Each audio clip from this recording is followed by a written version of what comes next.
नमस्कार प्रिय विद्यार्थियों, आज बीकॉम पार्ट प्रथम वर्ष EFM paper second Indian banking financial system भारतीय बैंकिंग एवं वित्तीय व्यवस्था में यूनिट संख्या 4th का अध्ययन कर रहे हैं, जो कि आज का जो चैप्टर है मर्चेंट बैंकिंग में जो टॉपिक है कि भारत में जो मर्चेंट बैंकिंग सेवाएं जो प्रदान करने वाली जो संस्थाएं हैं वो कौन कौन सी हैं, उनके बारे में हम चर्चा करेंगे। इन संस्थाओं जो सेवाएं प्रदान करने वाली जो संस्थाओं के बारे में चर्चा करने से पहले हमें ये जानना ज़रूरी है कि मर्चेंट बैंकिंग है क्या चीज़। तो मर्चेंट बैंकिंग की बात करें तो मर्चेंट बैंकिंग जो उद्यमी हैं उसकी पूंजी या उद्यमियों की पूंजी प्रदान करने के लिए जो विभिन्न वित्तीय संस्थानों के द्वारा जो कार्य किए जाते हैं, ये मर्चेंट बैंकिंग कार्य कहलाते हैं। कहने का मतलब ये है, जो इंडस्ट्रियल हैं, जो उद्यमी हैं, वो विभिन्न संस्थाओं के माध्यम से विभिन्न प्रकार के फाइनेंस से संबंधित जो कार्य संपादित जो करवाते हैं वो मर्चेंट बैंकिंग कार्य कहलाते हैं। क्योंकि भारत में जो भी व्यापारिक बैंक हैं, अन्य वित्तीय संस्थाएं हैं, ये सेवाएं प्रदान करती हैं। जब हम बात करें 1980 के दशक के पूर्व की, तो भारत में मर्चेंट बैंकिंग के क्षेत्र में विदेशी संस्थाएं जो हैं वो मुख्यतया एकाधिकारात्मक या 1980 के दशक में वित्तीय नियमन अधिनियम को संशोधित करके भारतीय बैंकिंग को मर्चेंट बैंकिंग सेवाएं प्रदान करने का भी अधिकार दिया गया है। मर्चेंट बैंकिंग क्रियाएं बहुत व्यापक है, क्योंकि मर्चेंट बैंकिंग जो संस्थाएं हैं सर्वप्रथम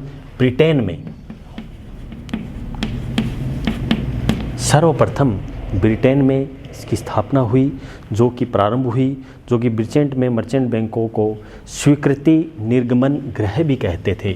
स्वीकृति निर्गमन गृह के नाम से भी जानते हैं।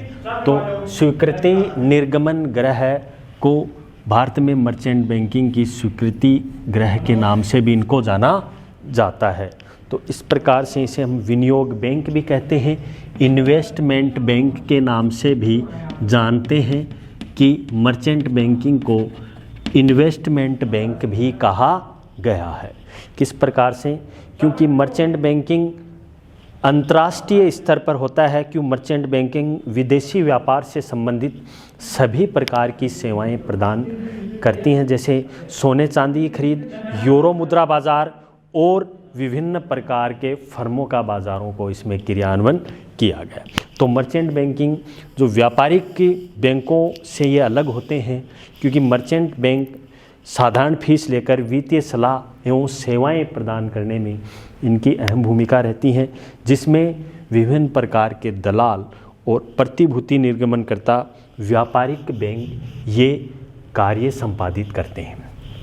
मर्चेंट बैंकिंग में व्यवहारिक जीवन में जो काम में आने वाली जो मुख्यतया जो चीज़ें हैं, जो सेवाएं हैं, वो भी एक अग्रणी है, क्योंकि भारत में मर्चेंट बैंकिंग विभिन्न उद्यमियों के द्वारा क्रियान्वित हो पाती है। क्योंकि पूंजी बाजार में अंशों के अभिगोपन या समन्वय प्रबंध संरचना आदि सेवाओं को भी मर्चेंट बैंकिंग सेवाएं कहा गया है, क्योंकि ये सेवाएं प्रदान करने वाली संस्था ही मर्चेंट बैंक कहलाती हैं। अभिगोपन, समन्वय, प्रबंधन,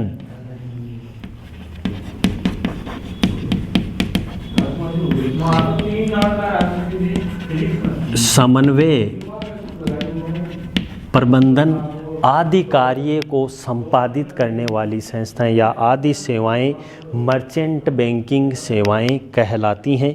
इसके अंतर्गत पूंजी निर्गमन, निगम, समन्वय, पूंजी संरचना परियोजना और वित्त प्रबंधन, पोर्टफोलियो प्रबंध और आयात निर्यात वित्त प्रबंधन आदि सेवाओं को शामिल किया गया है।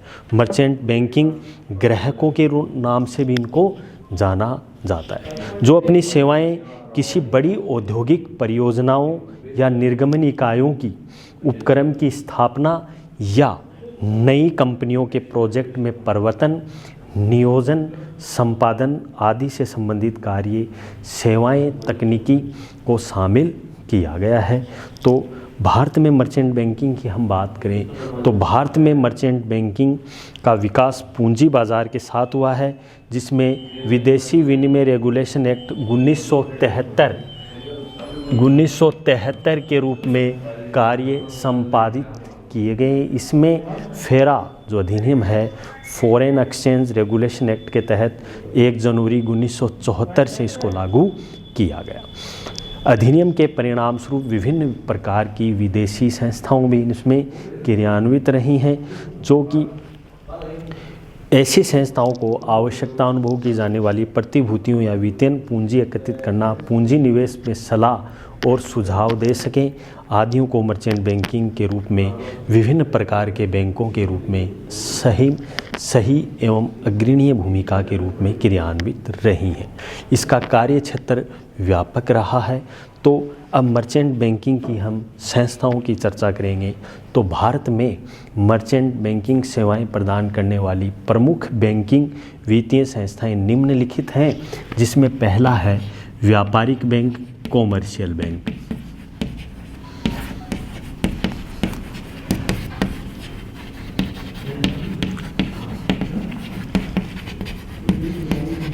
व्यापारिक बैंक जो कि भारतीय रिजर्व बैंक के नियमानुसार, दिशा निर्देशानुसार ये कार्य करती हैं। मर्चेंट बैंकिंग सेवाएं प्रदान करने वाली जो व्यापारिक बैंकों की महत्वपूर्ण भूमिका रही है, जिसमें सर्वप्रथम स्टेट बैंक ऑफ इंडिया की स्थापना की गई। मर्चेंट बैंकिंग में 1972 में स्टेट बैंक ऑफ इंडिया को मर्चेंट बैंकर के रूप में कार्य संपादित करने के लिए उत्तरदायित्व भूमिका के रूप में निभाया। इसके बाद में अन्य व्यापारिक बैंकों को शामिल किया गया, जिसमें Canara bank, bank of Baroda, ICICI bank, IDBI bank, सहायक कंपनियां जिसमें SBI कैपिटल मार्केट लिमिटेड और भी विभिन्न प्रकार की कंपनियों को अपनी सेवाएं प्रदान करने के लिए क्रियान्वित किया गया। वर्तमान में कई विदेशी बैंक अपनी वित्तीय सेवाएं प्रदान कर रहे हैं।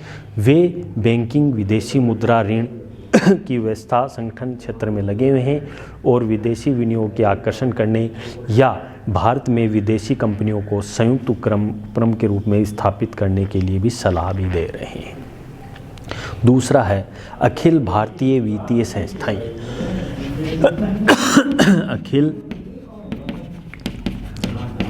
अखिल भारतीय वित्तीय संस्थाएं।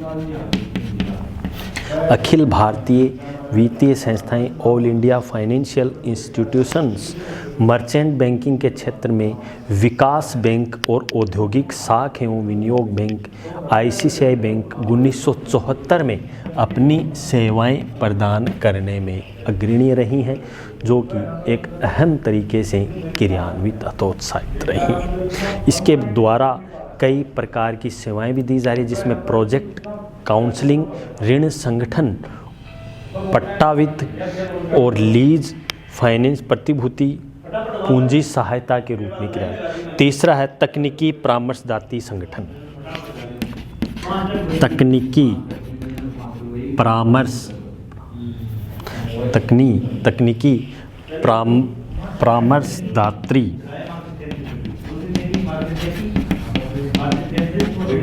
संगठन। तकनीकी परामर्शदात्री टेक्निकल कंसल्टेंसी ऑर्गेनाइजेशन में प्रत्येक देश में राज्य के रूप में स्थापित छोटी एवं मध्यम आकार की संस्थाएं तकनीकी परामर्शदात्री संगठनों को भी एक मर्चेंट बैंकिंग सेवाएं प्रदान करने वाली सेवाओं को शामिल किया गया है, जिसमें मर्चेंट बैंकिंग विनिमय में उतार चढ़ाव के साथ में 1994-96 में स्कंद विनिमय केंद्रों में विभिन्न प्रकार के उछालों को इसमें क्रियान्वित किया गया है। भारत में मर्चेंट बैंकिंग सेबी के द्वारा क्या होती है, नियंत्रित होती है और बैंक औद्योगिक घरानों में मर्चेंट बैंकिंग स्थापित की गई है, जो कि विभिन्न प्रकार की सेवाएं प्रदान की गई हैं। अंतिम है निजी परामर्शदात्री फर्म।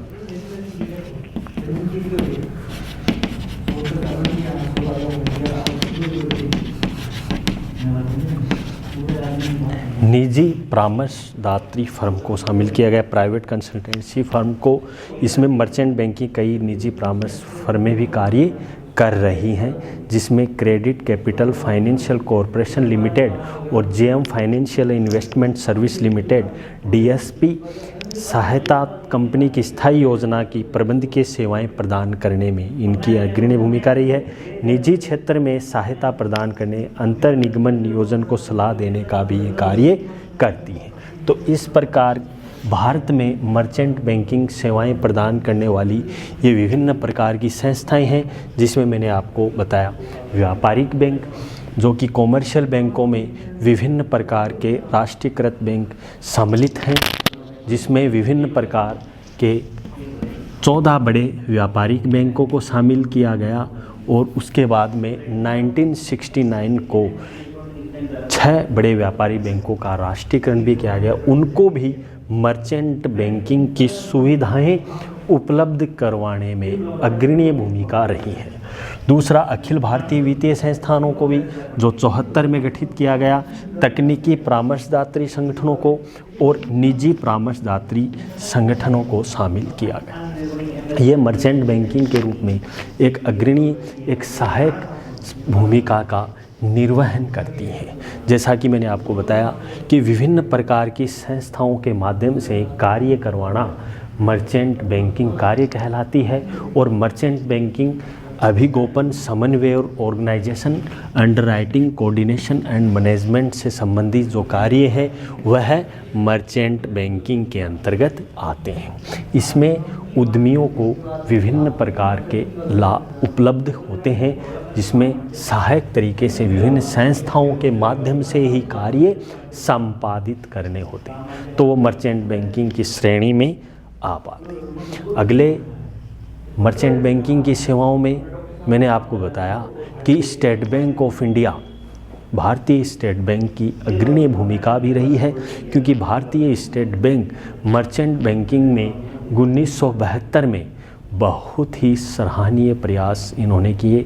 जो विभिन्न प्रकार के उद्यमी या विभिन्न प्रकार के जो व्यापारियां हैं, व्यापारी लोग हैं, उन्होंने मर्चेंट बैंकिंग का बहुत अधिक बेनिफिट लिया गया है, जिससे उनका व्यापार और उद्योग सही दिशा में चल सके। तो विभिन्न प्रकार की संस्थाओं में व्यापारिक बैंकों की अग्रणी भूमिका मर्चेंट बैंकिंग में रही है, जिसमें भारतीय स्टेट बैंक और अग्रणी सहायक भूमिका के रूप में क्रियान्वित भी रही है। तो इस प्रकार मर्चेंट बैंकिंग सराहनीय विश्वसनीय कार्यों में एक अग्रणी रही है कि मर्चेंट बैंकिंग क्या कार्य करे। तो हमने आज भारत में जो मर्चेंट बैंकिंग की जो सेवाएं हैं, वो जो प्रदान करने वाली विभिन्न संस्थाओं का हमने संक्षिप्त में सारगर्भित रूप से हमने अध्ययन किया गया है कि किस प्रकार से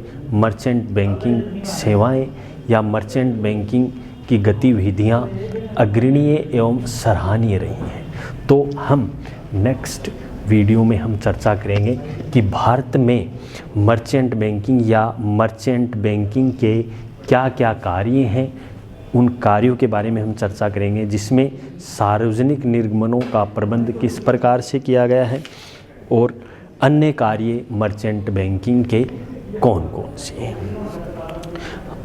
और मर्चेंट बैंकिंग की हमें क्यों आवश्यकता पड़ी और मर्चेंट बैंकिंग की क्या इम्पोर्टेंस है, वो हम नेक्स्ट वीडियो में चर्चा करेंगे।